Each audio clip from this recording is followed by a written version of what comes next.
Long time ago, there was a man who was born in a simple middle class family somewhere in the United States. His father was a loving man who used to work in their farm.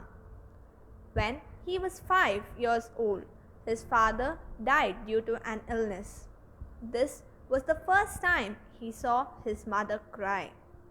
He was too young to realize what had happened to his family. After his father's death, his mother started to stitch clothes of other people and also got a job in a factory. At the age of 7, he started to cook and take care of his younger siblings as his mother was away working. One day, he baked his first bread and wanted to show his mother, who was working in a factory 3 miles away. He grabbed the bread and took his 5-year-old brother and sister along with him. 3 of them walked 3 miles across the fields so that he could show his mother his loaf of bread. They have reached the factory and started to search for his mother. His mother saw him from far, carrying a loaf of bread and having a huge smile on his face. She came, held the bread in her hand, and gave him a big hug. At 10, he started to work as a helper in the farmland and took up a job painting horse carriages. He left his school after 6th grade to work full-time. As time passed by, he took one job after the other and worked as a conductor, joined the United States Army for a while, then cleaned trains, and even worked as a helper in railway construction. He was never satisfied and was still searching. He was 18 when he fell in love. Soon they got married and had 3 children. One day he got fired from his job. Once he reached home, his wife was gone. There was a note from his wife's brother saying, "She has no business marrying a no-good fellow like you, who can't hold a job." He then convinced her to come back. Later, he then studied law and practiced for some years, and then became an insurance salesman. At the age of 30, he established a ferry boat company, which was an instant success. He sold the shares of his company, started a new one, and wanted to do something bigger.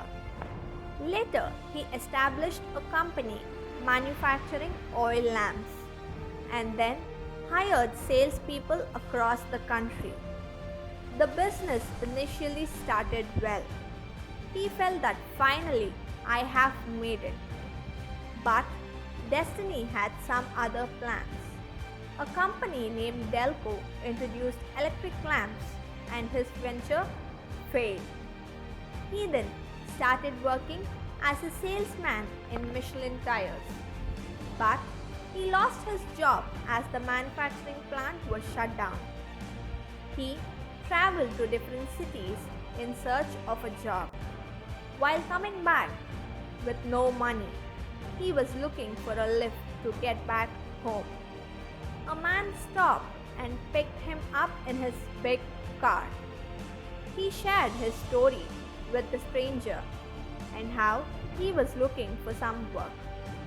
The stranger turned out to be the state manager for Standard Oil. The manager asked him, "Would you like to run a service station?" Although he had no experience running a service station, he said yes. For the next 6 years, he managed to run the place successfully and sold the highest amount of fuel anywhere in the state. But the Great Depression came and forced him to close down his station. As luck would have it, Shell Company offered him to run a service station rent-free. At 40, he opened a new service station and also started serving people food. People loved his food, but he did not have any seating in the service station, so people would eat in the adjacent living quarters. His business grew. He later bought a motel and converted it into a 140-seat restaurant. Time went on. He was finally successful. But when he was 63, his booming restaurant took a massive hit as a new interstate highway was built which took traffic off the route where his restaurant was situated. His business collapsed. His restaurant was auctioned in front of him and he could not do anything to save it. He was almost bankrupt. It was his life's biggest failure. But he still wanted to try, as all these failures have taught him one thing, that is to never give up. Then he decided to sell his recipes to various restaurants at a small cost. He borrowed $87, went door to door and tried to sell his recipes. People told him he is getting old, he should retire. But he did what he always did in life, that is, move on. He lived in his car for 2 years, but everywhere he went, he faced rejections one after the other. He was rejected 1009 times. Finally, at the age of 65, he met a restaurant owner. He cooked his recipe and made him eat. The owner liked it. Now, decades after that one restaurant, the number has grown to over 20,000 restaurants across the world, with annual sales reaching over $23 billion. All these 20,000 restaurants serve the same recipe, which a 65-year-old was trying to sell and was rejected over 1,000 times. He is Colonel Sanders, the founder of Kentucky Fried Chicken.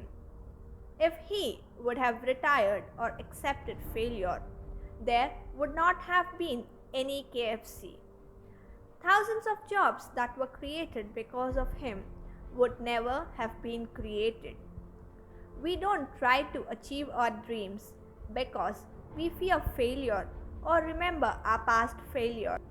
We don't realize failure is inevitable. So, why should we fear from achieving our dreams? It is never too late to try to achieve our dreams. It's never too late to learn something new. It's never too late to try.